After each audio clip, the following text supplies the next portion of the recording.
வணக்கம். திருச்சி பஞ்சப்பூர் ஒருங்கிணைந்த பேருந்து முனையத்தின் திறப்பு விழா நிகழ்ச்சி நடைபெற்று ஒரு மாதங்கள் ஆகிவிட்ட நிலையில இதுவரையிலும் இந்த பேருந்து முனையமானது இன்னும் மக்கள் பயன்பாட்டிற்கு கொண்டு வரப்படவில்லை. எப்போது இந்த பேருந்து முனையமானது மக்கள் பயன்பாட்டிற்கு கொண்டு வரப்படும் என அனைவரும் எதிர்பார்த்து காத்து கொண்டிருக்கக்கூடிய நிலையில தற்போது அந்த பேருந்து முனையத்தோட பகுதிகளில் என்னென்ன மாதிரியான வேலைகள் நடைபெற்று கொண்டிருக்கிறது, எப்போது இந்த பேருந்து முனையமானது மக்கள் பயன்பாட்டிற்கு வரும் என்பது பற்றிய தகவல்களை இந்த வீடியோவில் நம்ம தொடர்ந்து பார்க்க போறோம். வீடியோவை தொடர்ந்து பார்க்கறதுக்கு முன்னாடி நம்ம சேனலை இது வரைக்கும் நீங்கள் சப்ஸ்கிரைப் பண்ணலைன்னா மறக்காம நம்ம சேனலை ஒரு சப்ஸ்கிரைப் பண்ணி இப்படியே பக்கத்தில் இருக்கிற பெல் சிம்லையும் டச் பண்ணி ஆல் என்ற ஆப்ஷனையும் கிளிக் பண்ணிடுங்க. அப்போ தான் நாம போடக்கூடிய வீடியோக்கள் உங்களுக்கு நோட்டிஃபிகேஷனாக வரும். வாங்க தொடர்ந்து நம்ம வீடியோ பார்க்கலாம்.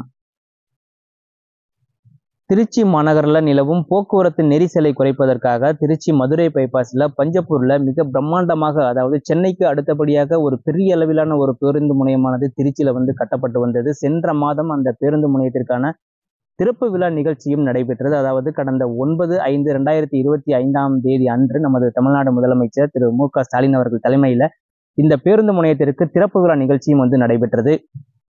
திறப்பு விழா நிகழ்ச்சி முடிந்த பிறகும் இந்த பகுதியில் என்னென்ன மாதிரியான வேலைகள் இங்கே நடைபெறுகிறது, அதாவது நம்ம வெளிப்புறங்களில் என்னென்ன மாதிரியான வேலைகள் அங்கே நடைபெறுகிறது அப்படிங்கிறத நம்ம தொடர்ந்து இந்த வீடியோவில் பார்க்க போகிறோம். இதுக்கு முன்னாடி, அதாவது திறப்பு விழா நிகழ்ச்சி நடைபெறுவதற்கு முன்னாடி அல்லது திறப்பு விழா நிகழ்ச்சி நடைபெற்ற பிறகும் ஒரு சில தகவல்களை நான் ஏற்கனவே நிறைய வீடியோக்கள் போட்டிருந்தேன். பார்க்காதவங்க அதையும் பார்க்கலாம். இப்போ நாம பேருந்து முனையத்தோட வெளிப்புற பகுதியில் என்னென்ன மாதிரியான வேலைகள் அங்கே நடைபெற்று கொண்டிருக்கிறதுங்கிறத நம்ம தொடர்ந்து பார்க்க போறோம். பொதுவாக எந்த ஒரு பேருந்து நிலையமாக இருக்கட்டும் அல்லது விமான நிலையமாக இருக்கட்டும், ஒரு திறப்பு விழா நிகழ்ச்சி நடைபெற்ற உடனேயே மக்கள் பயன்பாட்டிற்கு அனுமதிக்க மாட்டாங்க. திறப்பு விழா நிகழ்ச்சி நடைபெற்ற பிறகும் ஒரு சில வாரங்கள் அதனுடைய பாதுகாப்பு எல்லாம் உறுதி செய்யப்பட்ட பிறகுதான் அது மக்கள் பயன்பாட்டிற்கு அனுமதிப்பாங்க.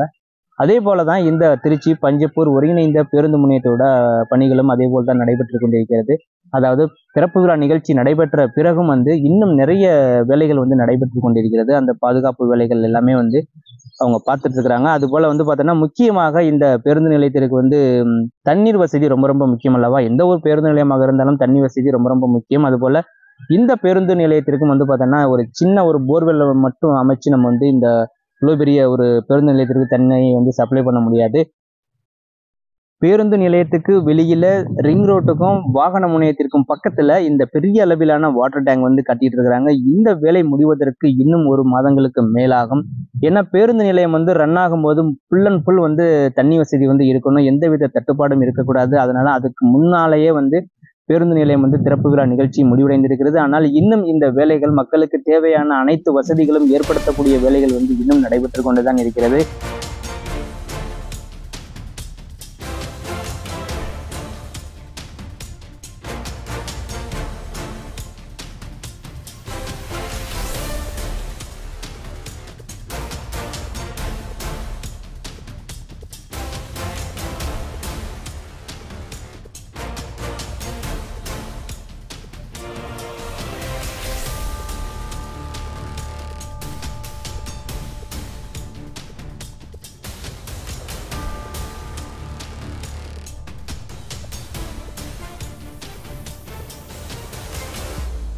இப்போ நம்ம பேருந்து முனையத்தோட முன்பகுதியில், அதாவது மதுரை பைபாஸில் அந்த நுழைவு வாயில் அமைக்கப்பட்டிருக்கக்கூடிய அந்த இடத்தை நம்ம பார்க்க போகிறோம். அதாவது இந்த பேருந்து நிலையத்திற்கு உள்ளே செல்லக்கூடிய அந்த பேருந்துகளுக்கு தனியாக ஒரு ட்ராக் அமைச்சிருப்பாங்க. ஏன்னா எந்தவித போக்குவரத்து நெரிசலும் இருக்கக்கூடாது அப்படிங்கிறதுக்காக பார்த்தோன்னா ஏற்கனவே ரைட் சைடில் நார்மலாக போகக்கூடிய வாகனங்கள் போயிட்டு இருக்கும். பேருந்துகள் மட்டும்தான் இந்த தடத்தில் அனுமதிக்கக்கூடிய வகையில் தனியாக ஒரு ட்ராக் அமைச்சு இந்த வழியாக பேருந்துகள் உள்ளே சென்று மறுபடியும் அதற்கு அடுத்த கேட்ல பேருந்துகள் வெளியே வரக்கூடிய வகையிலும் இந்த பகுதி வடிவமைக்கப்பட்டிருக்கிறது.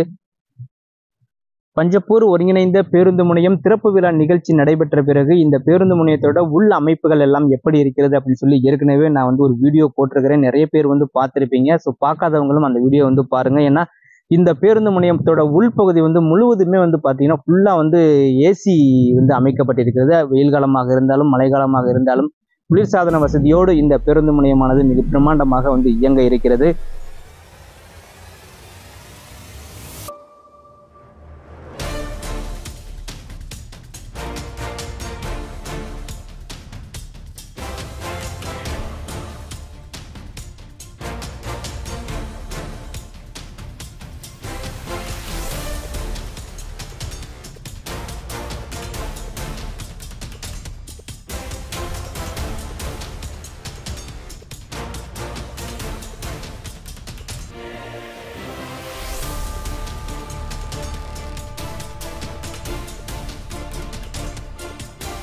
திருச்சி பஞ்சப்பூர் ஒருங்கிணைந்த பேருந்து முனையத்திற்கு பக்கத்தில் இன்னும் பல வளர்ச்சி திட்டங்கள் வந்து இந்த பகுதியில் வந்து செயல்படுத்தப்பட்டு கொண்டிருக்கிறது. முக்கியமாக வாகன முனையம் வந்து முழுவதுமாக அதனுடைய வேலைகள் வந்து நிறைவு பெற்று திறப்பு விழாவை முடிவடைந்து விட்டது. அந்த வாகன முனையத்திற்கு பக்கத்திலேயே காய்கறி மார்க்கெட்டும் வந்து அமைக்கப்பட இருக்கிறது. அதற்கான வேலைகள் வந்து இன்னும் துவங்கவில்லை. அதன் பிறகு இந்த ஒருங்கிணைந்த பேருந்து முனையத்திற்கு பக்கத்திலே வந்து ஆம்னி பேருந்து நிலையமும் வந்து வேலை நடைபெற்று கொண்டிருக்கிறது. இதுக்கு முன்னாடி ஒரு வீடியோவும் நான் வந்து போட்டிருந்தேன். அந்த ஆம்னி பேருந்து நிலையம் கட்டுமான பணிகள் வந்து எந்த நிலையில் நடைபெறுகிறது அப்படிங்கிறத ஏற்கனவே வந்து ஒரு வீடியோவில் வந்து நிறைய பேர் பார்த்துருப்பீங்க. பார்க்காதவங்க அதையும் பார்க்கலாம். இந்த இடத்துல தான் வந்து ஆம்னி பேருந்து நிலையத்துக்கான வேலைகளும் வந்து நடைபெறுகிறது. இந்த ஷீட் வச்சு க்ளோஸ் பண்ணியிருக்காங்க பாருங்க. இது வந்து டெம்பரவரியாக தான் வச்சிருப்பாங்க. இதுக்கு பின்னாடி வந்து பார்த்தோம்னா பெரிய அளவிலான வணிக வளாகம் மற்றும் ஆம்னி பேருந்து நிலையம் இது ரெண்டுமே வந்து பார்த்தோம்னா தொடர்ச்சியாக அந்த பகுதியில் அதற்கான வேலைகள் வந்து தற்போது நடைபெற்று கொண்டிருக்கிறது. கூடிய விரைவில் அதனுடைய வேலைகளும் வந்து நிறைவு பெற்று மக்கள் பயன்பாட்டில் கொண்டு வரப்பட இருக்கிறது.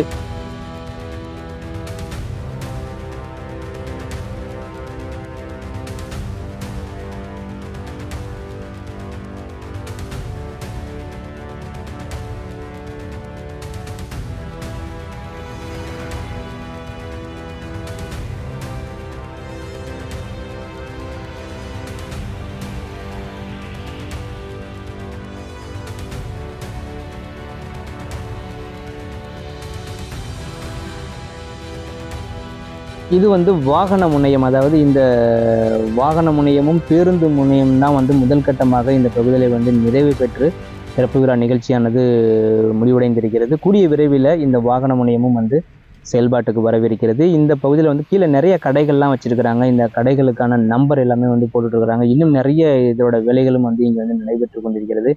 இந்த பகுதியில் நீங்கள் வந்து ஒரு அலுவலகம் நடத்துவதற்கோ அல்லது ஒரு கடை அமைப்பதற்கோ நீங்கள் வந்து விரும்புகிறீங்க அப்படின்னா மாநகராட்சி சார்பில் அதுக்கு வந்து தனியாக ஒரு வெப்சைட் கொடுத்துருப்பாங்க.